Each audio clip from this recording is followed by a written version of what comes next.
Olá, boa tarde. Veja os destaques do portal da Assembleia de hoje.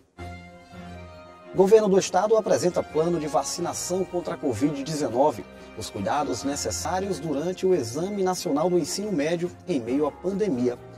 Documento de transferência de veículos passa a ser digital. Você vai entender as mudanças.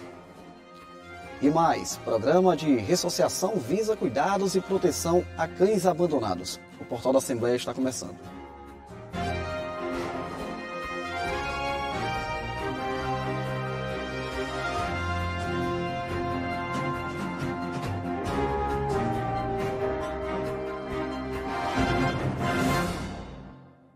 O governo do estado anunciou seu plano de vacinação contra a Covid-19.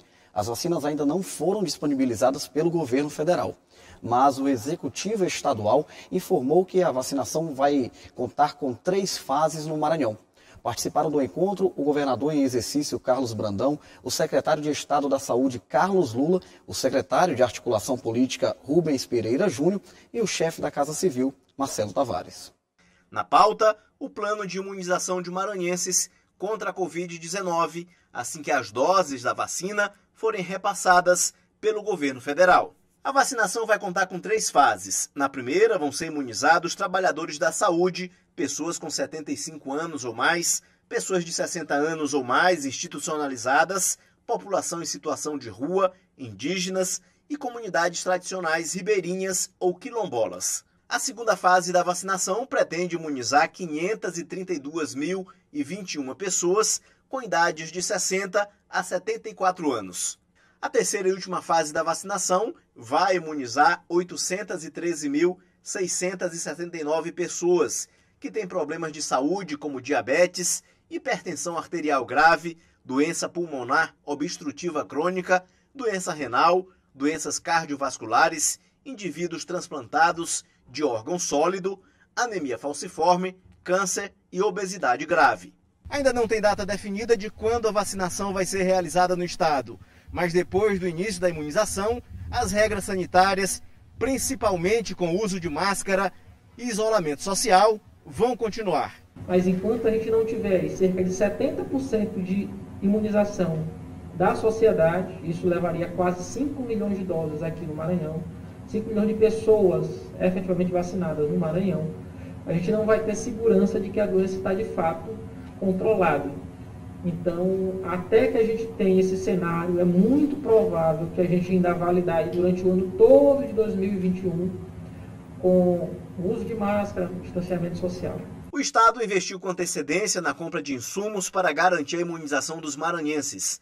No estoque, 4 milhões de agulhas e seringas para a vacinação. Outros 6 milhões estão em processo de aquisição. O vice-governador, Carlos Brandão, disse que a pandemia do novo coronavírus foi um desafio para o estado. Nós construímos 4 hospitais de campanha, todos esses hospitais equipados, adquirimos respiradores, de forma que nós aumentamos de 250 para 1.600 leitos de UTI. Foi realmente uma operação muito eficiente, de forma que o Maranhão hoje é considerado um dos estados que mais bem combateu o Covid, um estado que realmente controlou, né, essa pandemia. De acordo com o último mapeamento da Covid-19, divulgado pela Secretaria de Estado da Saúde, o Maranhão já contabiliza 202.050 casos confirmados de contaminação do novo coronavírus. O boletim também aponta 4.568 mortes por conta da doença em todo o estado. São Luís, Imperatriz, Balsas, Caxias, Santa Inês, Barra do Corda, Açailândia e Bacabal estão entre as cidades com maior número de incidência. A Organização Mundial de Saúde estima que no país existam cerca de 20 milhões de cães abandonados. O número assusta, mas reflete uma realidade comum de se ver pelas ruas. No Maranhão, um projeto tem como objetivo amenizar esse dado por meio de um programa de ressociação. Esta cena é bastante comum nas ruas de São Luís. Animais vagando, desprotegidos e correndo muitos riscos. Mas uma iniciativa está florescendo e poderá, em pouco tempo, render bons frutos. é o programa Ressociacão, como explica o deputado Dr. Iglesio. Consiste em fortalecer a ressocialização dos internos nos complexos prisionais e também o cuidado aos animais abandonados. As ONGs elas vão fazer esse cuidado prévio, o resgate, o cuidado básico, a alimentação do animal, a própria castração, junto com o convênio com o Hospital Veterinário da UEMA, e a partir daí esses animais, cerca de 50 animais no primeiro momento, vão ser cuidados numa área específica que a gente vai planejar agora na sexta-feira no Complexo Prisional de São Luís. O secretário de Estado da Administração Penitenciária observa ainda que, ao cuidar dos animais, os internos do complexo prisional podem ter a chance de aprender um ofício, e isto será fundamental para quando eles deixarem a prisão. As pessoas que, porventura, vierem a trabalhar com esses animais, eles passarão por uma seleção e posteriormente irão trabalhar com esses animais. E como te disse, iremos agregar cursos de capacitação exatamente para que eles tenham esses cuidados com os animais e também futuramente possam ganhar com isso. Os animais que estiverem em situação de abandono e que forem recolhidos pelas ONGs serão encaminhados à Universidade Estadual do Maranhão para castração. E de lá, eles serão encaminhados ao Complexo Penitenciário de Pedrinhas para fazerem parte do projeto. A Tayane preside a ONG Lar de Noé, onde cerca de 150 animais estão sendo cuidados. A imagem de São Francisco de Assis, o protetor dos animais, na entrada da residência dela é um sinal de que por aqui o amor aos bichinhos é grande. E ela está empolgada com o programa e acredita que a iniciativa poderá amenizar o sofrimento de muitos cães. Eu acho que é um projeto que tem tudo para dar certo. Ele vai realmente fazer com que esses presos tenham mais conexão com a natureza, né, que é isso que é uma das nossas missões aqui, e mais consciência pela vida também. Veja no próximo bloco os cuidados necessários para um Enem que será realizado em meio à pandemia do novo coronavírus. E mais, documento que certifica a propriedade de veículos passa a ser digital. O Portal da Assembleia volta já com essa e outras novidades.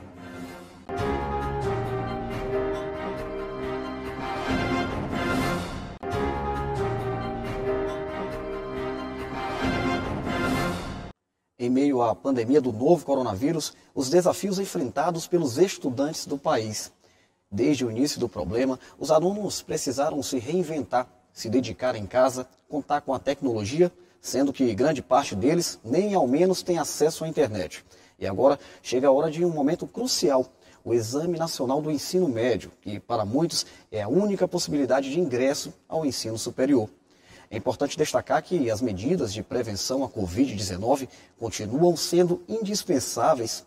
Essa é uma das preocupações para a realização do exame neste momento. Esse é o assunto da reportagem de Márcia Carvalho.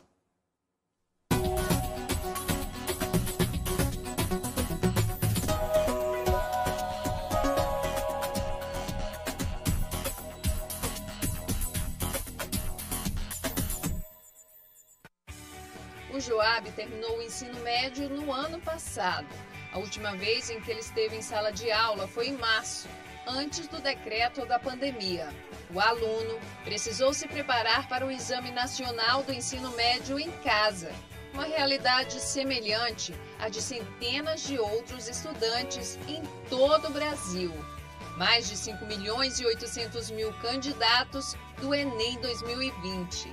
Foi uma preparação muito difícil, tanto para mim e também para meus colegas de classe, porque assim, eles estavam já no começo do ano, o professor Wilson ele nos estava dando aulas já de preparação, tanto para a área de linguagem quanto para a área também na matemática e as outras áreas também de exatas. Só que como veio a pandemia, a quarentena atrapalhou tudo, aí se tornou tudo mais difícil para a gente. Já tentei 2 vezes já, no primeiro ano e no segundo. Tive uma nota assim, não muito boa, também não ruim, porque foi uma nota razoável, mas nesse ano eu estou estudando mesmo, valendo para poder entrar numa faculdade, uma universidade. Depois de tanta espera e de encarar os desafios de ter que estudar em casa com poucos recursos, o Joab e milhares de outros candidatos que vão fazer o Enem neste domingo, dia 17, ainda precisam enfrentar o medo de ter que fazer a prova, enquanto ainda existe o risco da transmissão do novo coronavírus. Para garantir a segurança dos locais de prova, o Instituto Nacional de Estudos e Pesquisas Educacionais, o INEP, determinou uma série de medidas para evitar a transmissão da doença. O uso de máscara é obrigatório nos locais de prova. Escolas serão higienizadas antes da aplicação do exame. Os locais de prova precisam garantir o distanciamento social adequado entre os candidatos. A ocupação na sala será de até 25% da capacidade máxima. Serão disponibilizados álcool em gel para a higienização das mãos e equipamentos de segurança para os profissionais que vão trabalhar durante as provas. Pessoas do grupo de risco receberão cuidados especiais durante o exame. Mas a preocupação é real, tanto que a Defensoria Pública da União entrou com um novo pedido de adiamento.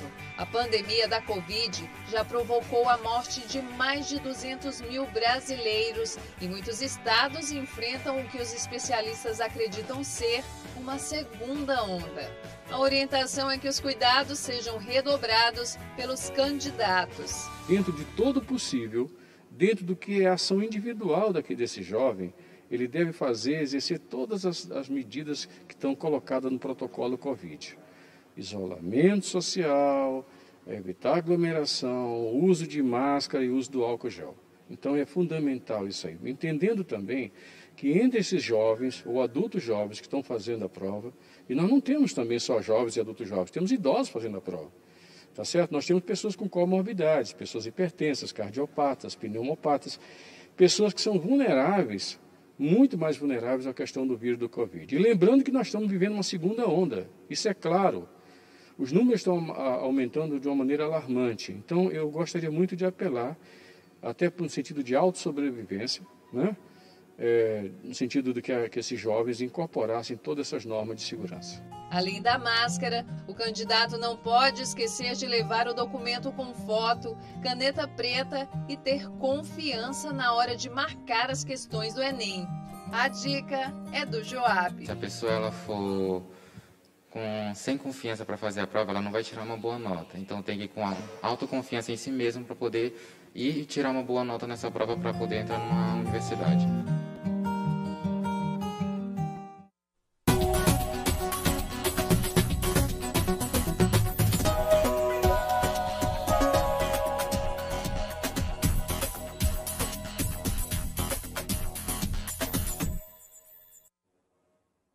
A reportagem que acabamos de assistir faz parte de uma série produzida pela TV Assembleia, que trata sobre a vida dos estudantes em meio à pandemia do novo coronavírus.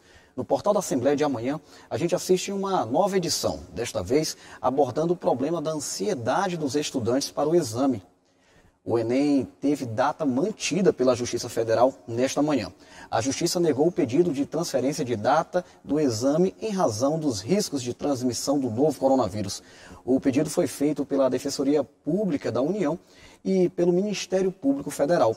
As datas, portanto, seguem as mesmas: 17 e 24 de janeiro para as provas impressas e 31 de janeiro e 7 de fevereiro para o exame digital. Cerca de 5.780.000 pessoas confirmaram a participação no Enem.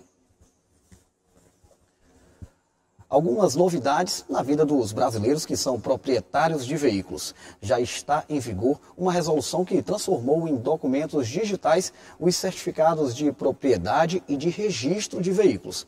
A mudança facilitou a vida, por exemplo, de quem deseja transferir os bens automotores e até mesmo de quem sofria com a demora na entrega da documentação feita pelos Correios. A resolução entrou em vigor neste mês e, a partir de agora, o antigo DUT, Documento Único de Transferência, se desvincula do CRV, Certificado de Registro de Veículo, sendo chamado de Autorização para Transferência de Propriedade do Veículo, a ATPVE. O documento que certifica a propriedade do veículo também passa a ser digital e pode ser impresso pelo proprietário em papel A4 branco com QR Code, que terá a mesma autenticidade do que o documento antigo, confeccionado em papel moeda. O CRLVE estará disponível também depois da quitação de todos os débitos do veículo no aplicativo da Carteira Digital de Trânsito pelo celular. O novo formato é obrigatório na compra de veículo zero, compra e venda de veículo usado, mudança de município, de domicílio ou residência do proprietário, mudança de categoria ou alteração de características do veículo. A diferença para veículos novos é exatamente que o documento não é mais físico, que o documento é eletrônico. O que muda significativamente nas nossas rotinas e é uma nova sistemática a ser introjetada pelos proprietários de veículos é realmente a alienação de veículos seminovos. Os documentos em papel moeda permanecem válidos e o procedimento, quando o proprietário for vender o veículo, permanece o mesmo. Preenche o verso do documento com dados do vendedor e comprador do veículo, reconhece as assinaturas no cartório de notas e, em seguida, o comprador leva o documento ao Detran para mudança de titularidade. Todos os procedimentos estão sendo feitos por agendamento no site do Detran. O Portal da Assembleia fica por aqui. Assista às reportagens de hoje acessando o site al.ma.leg.br/tv. Tenha uma ótima tarde e até amanhã.